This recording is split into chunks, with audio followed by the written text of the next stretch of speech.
As you will have heard at the start of this conference, I'm leading work package 4, which is to generate mutational signatures in vitro in cellular systems.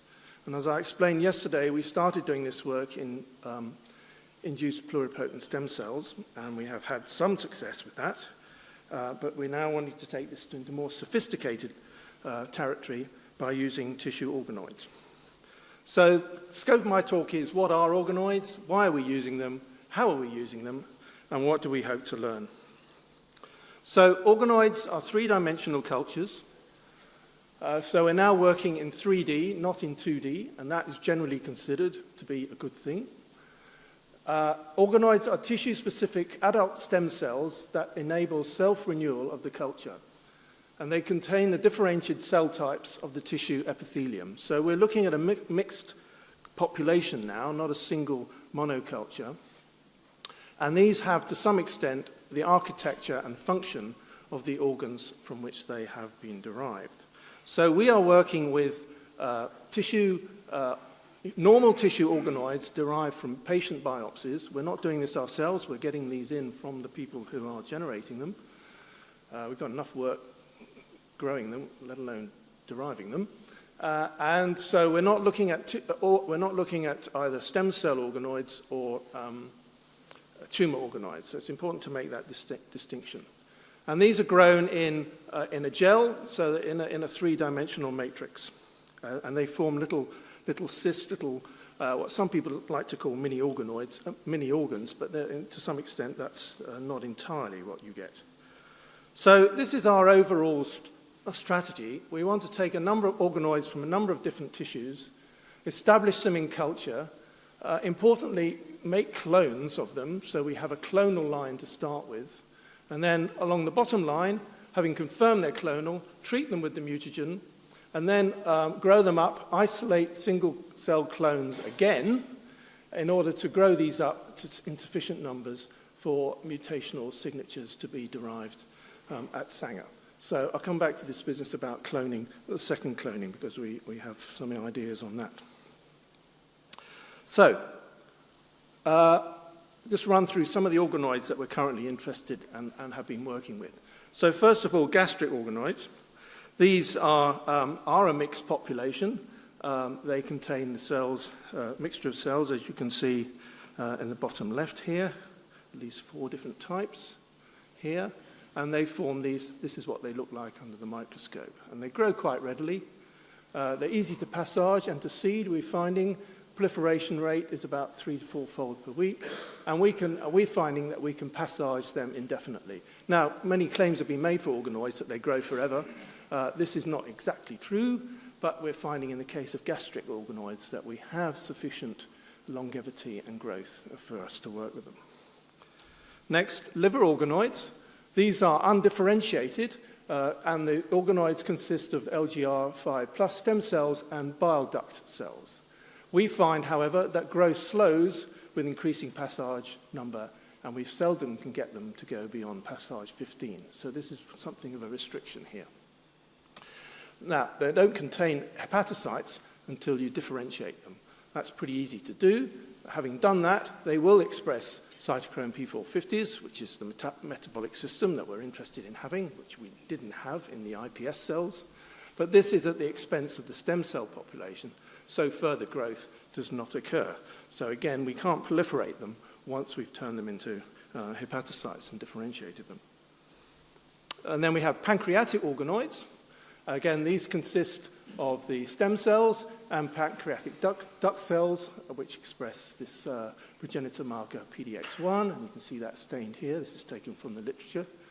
But again, we find that growth is slowing, and we are not getting the longevity that we really want, and they tend to stop at around passage 15. Intestinal organoids, we've just started looking at these. These look much more promising.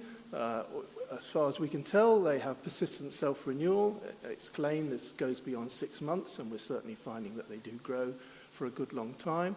You can still differentiate them in a number of different ways by changing the media conditions, so that's an issue. We don't quite know what we want to go for best, but we've got some options there, and this applies both to large colon and to small intestine. So both of these systems are up and running in our lab at the moment, and we're just exploring how best to handle them. And then finally, we're going to be looking at kidney organoids. We have yet to import these, but we have identified a good source, and we're expecting to get these in the next few weeks. These are tubuloids, which are derived from fragments of the cortical tissue. They express stem cells and epithelial cell markers. So we're hoping and expecting that we'll be able to get these going as well. So the overall strategy, as I said at the beginning, we need to start with a clone. So this takes a few weeks, maybe 6 to 10 weeks, starting with what we hope is a single cell or only a few cells. Pick that, grow them up through various passages, and then see what we've got. So we get an expanded colony of organoids. And it must be, as I've said earlier, it must be possible for us to keep them going long-term expansion in order to do the mutagen treatment and to gain enough cells and repetitions for us to do the analysis. That's not something that many people who work with organoids are actually interested in, so we are finding in quite a lot of cases that when we ask them how long they grow for from the people who are using them, the answer is they don't really know because they've never actually taken the trouble to find out. So here is the result of doing this for gastric organoids. So we've done this successfully using and then sending them for variant ALAR frequency to see whether they are clonal or not. Here's one donor from which we attempted to generate 5 clonal lines, and these 3 in the middle we consider to be sufficiently symmetrical to consider that they are clonal. And for the other donor, 1 of the 5 passed our stringency test. So we have 2 lines now that are clonal with which to proceed to our mutagen treatment. As I said earlier, in the case of pancreatic and liver organoids, we can clone them, but getting the finite lifespan that we need out of them has so far eluded us. So for the moment, we do not get enough growth after cloning for these to be much use for us. So this is our basic protocol for treating. It's very similar to what we did with iPS cells. We seed 96-well plates with a clonal line. We treat with a range of concentrations of the mutagen for 48 hours. We give them 48 hours to recover, and then we assay for viability using the cell titer glow assay, which is based on release of ATP. So that generates us a survival curve, and from that we can work out an LD50, or an IC50 I should say, and then proceed to treat. And so here's an example of two mutagens, benzpyrene along the top and aristolochic acid along the bottom in 3 different organoids. So gastric here, pancreas here, and liver here. And you can see we're seeing cytotoxicity. There's no metabolic system added. This is something we didn't get with iPS cells, certainly not for benzpyrene. So it looks like we've got good metabolic capacity. And that's further confirmed by actually looking at CYP1A1 expression in these organoids before and after treatment with benzpyrene. And you see a massive induction of CYP1A1 mRNA after treatment with benzpyrene. So, and this is what you would generally see if you had enzymatic activity, and that's true of gastric, pancreatic, and liver organoids. So a big increase. So this is all good news for these systems having the metabolic activation systems of normal tissues. We do see individual differences between donors. So this is an example of the 2 gastric lines for benzpyrene, and you can see benzpyrene is much more cytotoxic in one cell line than the other. So we're not going to rely on one cell line for each of these studies. We're going to have 2 and possibly 3 for the future studies. So going back to the protocol, this is how it is. So the first part is to determine what concentrations of mutagens we need to use, and then we proceed to generate the mutational signatures here, as you've seen, treat with mutagen, allow the cells to recover, do the single cell isolation and clone them up, and send those for whole genome sequencing.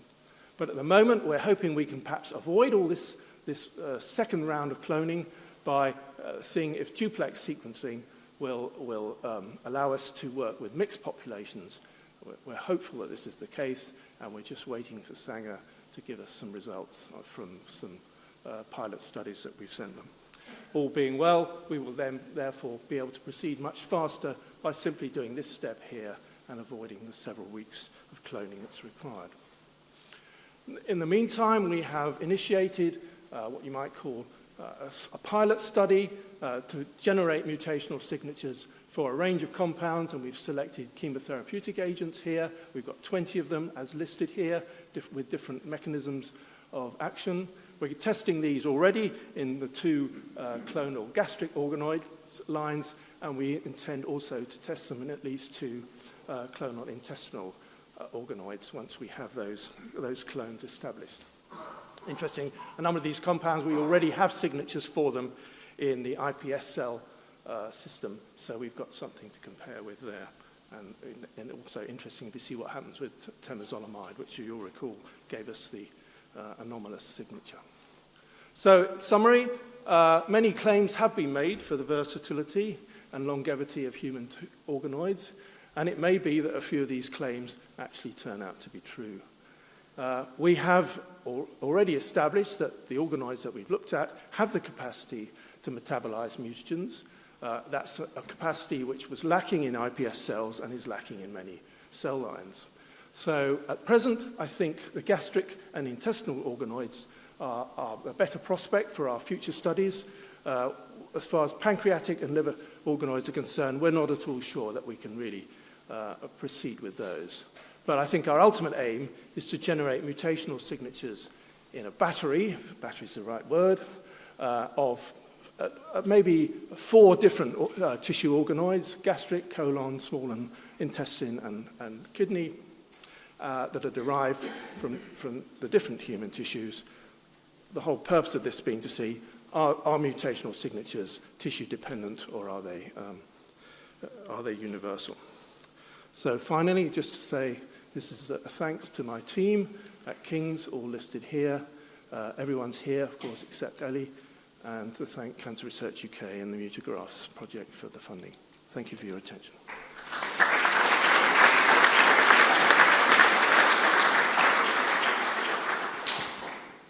I think we have time for 2 questions because we're running a little bit late, and there's a poster session scheduled for now until 11 and coffee break. So 2 questions.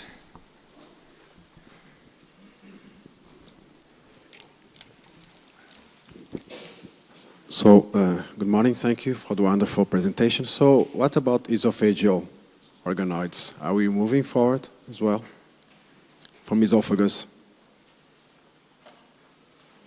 Could you repeat the question? I'm sorry, I didn't hear. So, one of the tumor types that will be included in Mutographs is esophageal cancer. Why not use tumor ones? No. Esophageal. Nobody's managed to get esophageal organoids from human tissue functioning yet. So, no. I mean, I think originally we would have liked to have had the 4 or 5 tissues from Mutographs, but at the moment that's not possible. So, somebody's saying I'm wrong? That's good.